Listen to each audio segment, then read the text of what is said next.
Hi there, my name's Adam Brous, and today we're going to make a Setsu Tip. So a Setsu is a piece of wood that you use to clean your Oryoki bowls when you're eating Oryoki in a Zendo, when you're practicing a long period of practice in Zen Buddhism. So the tools that I have here today are a Setsu that I just got from a website with my Oryoki set. I have a sewing kit with thread and needles. I'll just be using white thread and basic needles. And then a little piece of, this is like a little cotton, muslin sort of cotton thing. This file that I bought, it was $1, I think it was $1 at like an Ace Hardware. But it's a pretty nice little thin wood file and it's rectangular. And then I have my sample Setsu tip that I'm gonna use as a model. So this is what we'll have when we're done. It'll look like that. It'll be like a little hat on our Setsu. So it only is about that much of it. The way it gets on there is a multiple step process. So the first step is you need to file little teeth, little grooves into the Setsu itself in order for it to have something to hang on to. And then you use a piece of muslin cloth and you actually sew the muslin cloth and then fold it over itself into the tip. And then you sew the top. So if you can look at this one up close, it's sewn up the front and then it's sewn across the top. So it's sort of sewn onto little grooves that are in the Setsu. I'm gonna pick the side of this file that I like a little bit more. That's a little bit like a saw, and I'm gonna start kind of going to town on making a little. Working with wood and working with sewing are both part of Zen. So as a Zen Buddhist, you could try to become competent in things like a little bit of woodwork, a little bit of sewing. That's like a normal thing for a Zen Buddhist to do a little bit of. Wow, that looks really good. Okay, I'm very pleased with that. Excellent.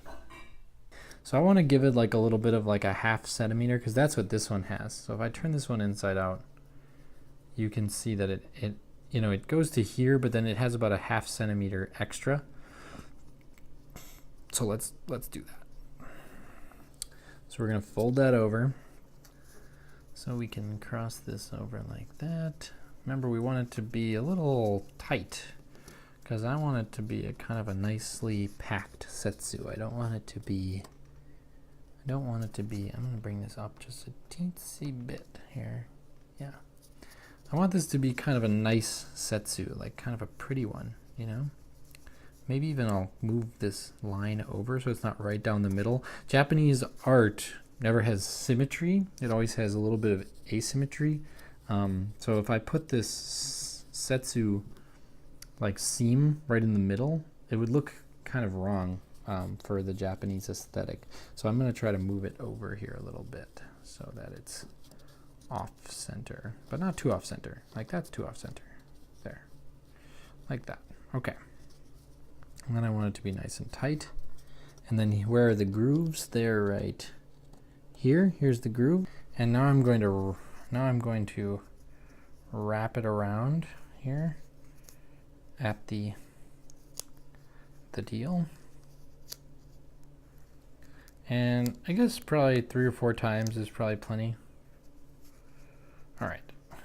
And it's pretty good. And then I'm gonna pull this up and over. Just like getting into a fight in hockey and pulling someone's jersey over their head.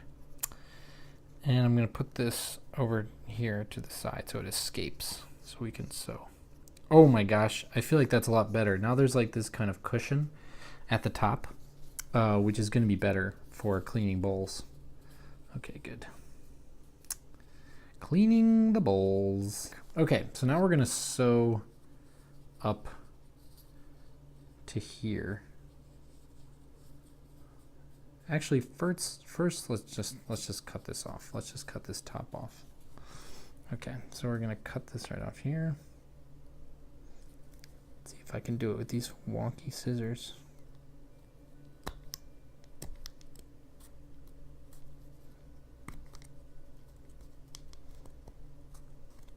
These are really wonky scissors. I recommend you use better scissors than that. Okay. Oh, look how pretty that is. Okay, good. So now I have some pretty little cloth. I'm gonna fold these down and over into a little folded tip. Okay. Because that's going to be kind of that's going to be like what is actually used to clean bowls. Because that's that tip. We want it to be a little padded. Okay, that's cool. Oh, it's hard to get it all the way down. Come on. Yeah. Okay. Sorry, I'm not doing this in the camera. So I'm just going to fold this over like that. And then I'm going to fold this one over like this.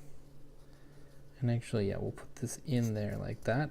And we'll put this in there. So we'll fold both down into it just like a pillow. Like you fold a pillowcase into itself. And then here's where we're going to sew. Got a straight thread here. So then here is where we're going to sew. So we're going to sew right up. We're going to sew right up the edge here. And then we're going to sew right across the top here. But I'm going to get. So the sewing that my friend has, the stitching, is pretty good. It's like, it's kind of just like, you know, every millimeter or so. Okay. So we're just going to do it like they did. So we're just going to loop it through. This is like a very utilitarian stitch. So we're not stitching like back and forth. We're not trying to hide the seam. We're not trying to do anything really that fancy. So probably in Zen, if I were really being a good Zen Buddhist, I would probably be saying like a prayer every time I made a stitch. I'd say, you know,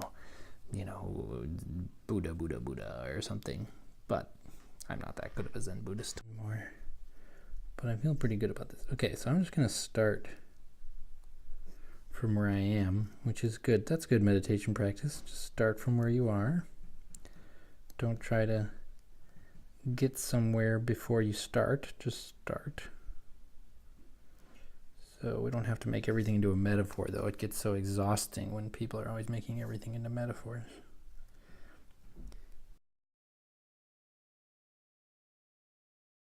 Okay, so we've made stitches all the way along there. I'm just going to cheat to send the thread back to where I want to start here. So we're just going to send it back to there.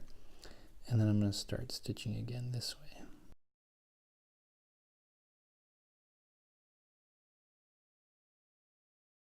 So we got this thread sticking out. We just want it to go inside the setsu.